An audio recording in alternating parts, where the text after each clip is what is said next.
Comédien, tu disposes de 3 minutes.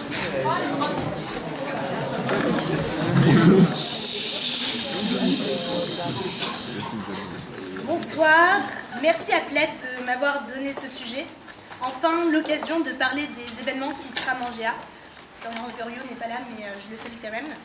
Alors, d'un côté, nous avons du théâtre en toute sobriété, et de l'autre, une supercherie pour le moins amusante, de pseudo-débats animés par de jeunes puceaux boutonneux qui tentent laborieusement de donner la réplique à des hommes politiques venus jouer la comédie.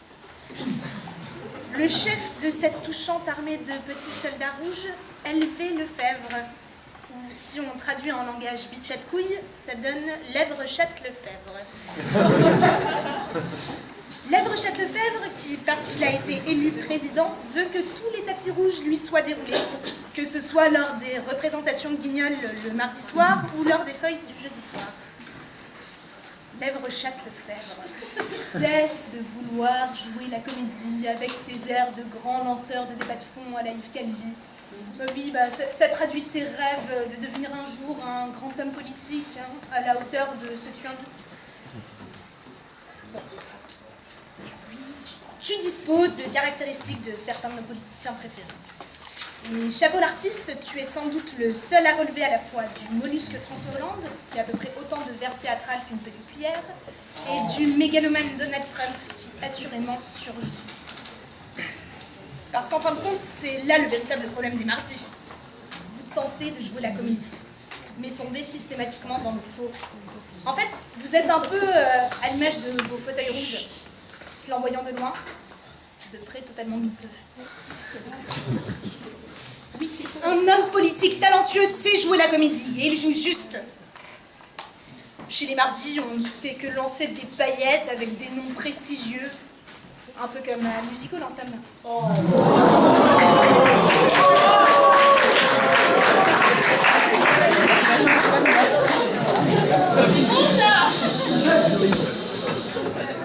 Tout est faux chez vous, absolument tout. Ah non, c'est vrai. Vous vous appelez les mardis et vous nous faites chier tous les mardis. Mais revenons-en à la véritable question de ce débat. Pourquoi donc des personnalités de renom, qui n'ont clairement pas que ça à faire que d'enfiler des perles, acceptent-elles de passer au mardi?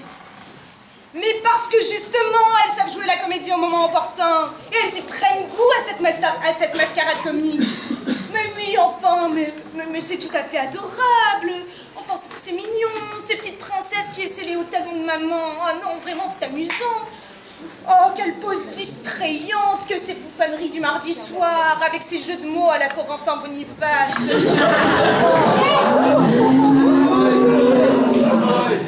Non, vraiment, cette farce populaire n'est-elle pas délicieuse, absolument charmante? Vos balles, vos amusettes, vos cortèges, vos dîners d'honneur, vos artifices et vos feux d'artifice.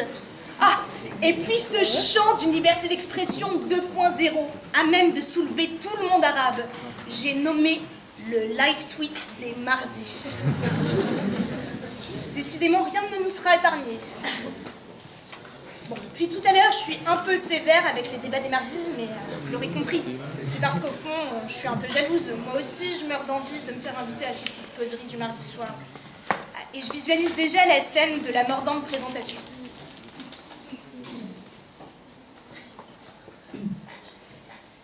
Madame Jabour, mesdames et messieurs, bonsoir. Je tiens d'abord à remercier nos sponsors McKinsey, le BCG, Roland Berger, Bain et Accenture pour le buffet de dragibus qui nous attend à la fin de la conférence.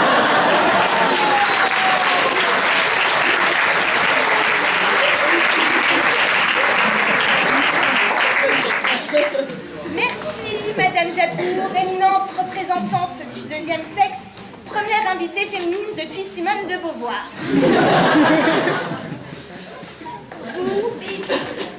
Vous, de la fille d'immigrée à la fille intégrée, votre personnalité gêne et dérange à la fois.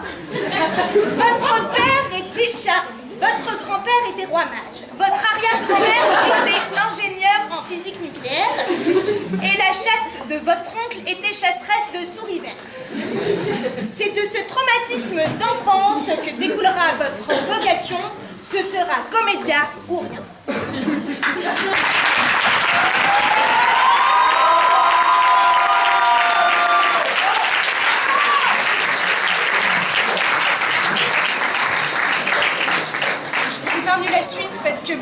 Oui, il est vrai, quand on va voir le spectacle une fois, on connaît déjà le texte. Hein.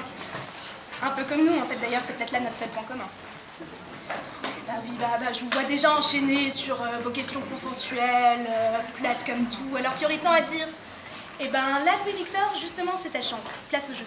Essaie de nous surprendre pour une fois.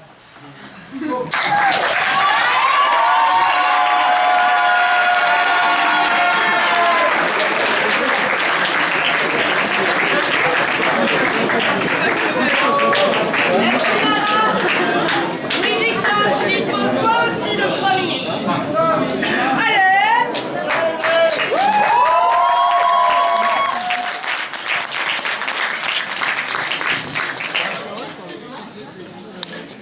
Membre du jury, cher public, Lara, bonsoir.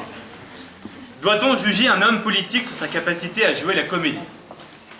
Je sais pas ce que tu en penses, Lara, mais ce sujet, je le verrais bien traité en pièce de théâtre par comédien. Tu vois, un beau vaudeville bien bancal sur la scène politique actuelle, tu vois, ça pourrait presque attirer un public aussi nombreux qu'il y a dans la salle.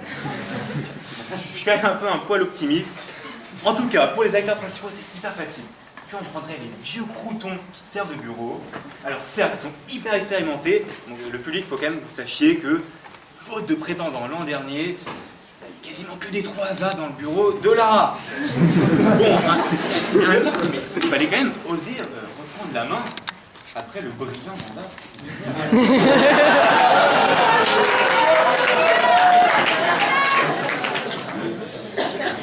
Bref, pour commencer, Bérou.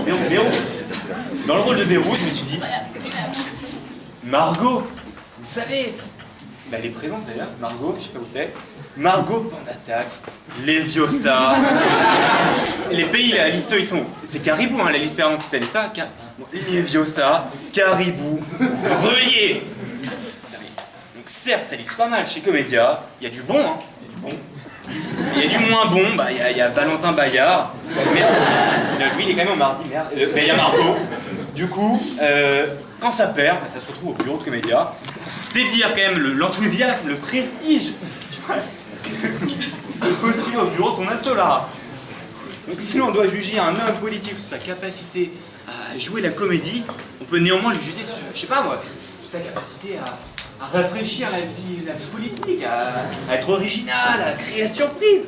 On critique tellement, merde, cette gérontocratie de gauche, de droite qui nous gouverne, les Juppé, les Raffarin, les Fabius. Mais ce qui est bien chez Comédien, c'est qu'à défaut d'être bon en politique, ça vous rend au moins comique. Parce que tu vas me dire, ok, il n'y a que des mecs au bureau des mardis et tout, mais ton bureau, Lara, ton bureau, il est aussi jeune que Jamila est grande. Mélenchon maintenant. J'ai nommé Florent ICO Mélier. Et quand même, pour ceux qui l'ignoraient, ICO, c'est le BDE d'il y a 5 ans. Vous savez, Florent, c'était le brin de 26 piges qui était ouais à Biarritz avec vous, les peignants. C'est dire combien les comédiens se raccrochent à leur gloire, leur tout mine passé, tu vois. Je parlais de vieux tout à l'heure.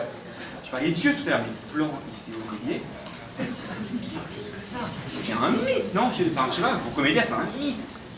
Florent, il a le côté gueulard, il a le style de Mélenchon, avec toutes ses dents.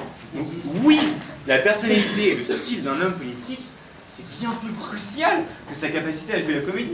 Tu vois, à l'instar de Jean-Luc, à l'instar de Jean-Luc et de sa veste marronasse, chez Comédia, on aborde fièrement son polo noir et vert dégueulasse.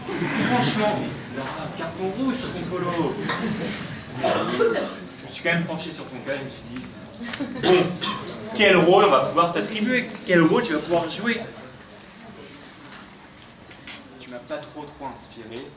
Tu m'as quand même néanmoins rappelé une petite phrase de la comédie humaine. Ce qu'il y a de plus rare chez les femmes, c'est une certaine gaieté qui n'altère point la tendresse. Alors oui, Lara, tu es guirette, Lara. Sautillant, tu déambules dans les couloirs, toujours vêtu de ton pantalon vert crade, alors que le vert, il porte malheur au théâtre. Tu dis fuck à la Maldonne et merde à la Malbaise. Alors, non, ne rougis pas, Lara. Ne rougis pas. Nous savons tous qu'au WEC, votre association, aime se promener tout nu comme des petits verres. En somme, en politique, comme chez Comédia, Ce qui est crucial, c'est de savoir s'enculer au moment propice, tu vois. Donc, pendant vos week-ends, c'est Copé versus Fillon au-dessus, voire en dessous de Copé, et Sarko le metteur en scène. Donc, pour revenir à Balzac, tu vois, t'es gay, t'as la gaieté, t'as la naïve joie, tu vois, de vivre et tout. Ça n'attire pas ta tendresse. Tu es tendre comme un petit jambon, comme une joue de Jimmy là.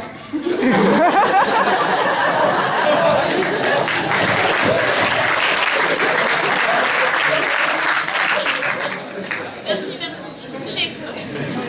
On parle souvent de l'homme, tu vois, comme un animal politique. Et malheureusement, pour toi, tu tiens davantage de l'animal que du politique. Donc à la fois gay et tendre, t'es rare. D'après Balzac, tu vois, t'es rare. Tellement rare qu'on ne la voit pas. On t'entend pas d'ailleurs, regarde. C'est un peu comme Rêve FM, tu vois, malgré tous les efforts que tu donnes et tout, personne t'écoute.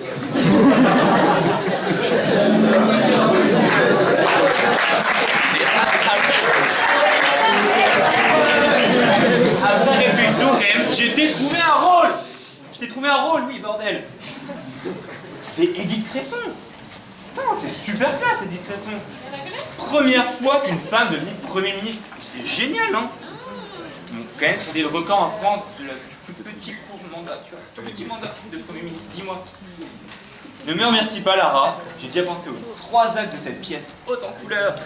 Après, sache que malgré tout le mal que je me donne, cette pièce, comme celle de Comédia tous les ans, bah, n'attirera pas plus de monde qu'un débat des maris sur le ciment ou le béton. Donc, si l'on doit juger un homme politique sur sa capacité à jouer la comédie, bah, c'est clair qu'on peut juger Comédia sur sa capacité à mal jouer la comédie. Ça, c'était hyper facile. Je reste donc à ta dispo pour aller tout ce qui est plan, etc. ébauche de cette petite pièce. Je te donne ma carte. Hop. Et n'hésite pas à m'appeler. Si, hésite un peu quand même. En tout cas, bonne soirée.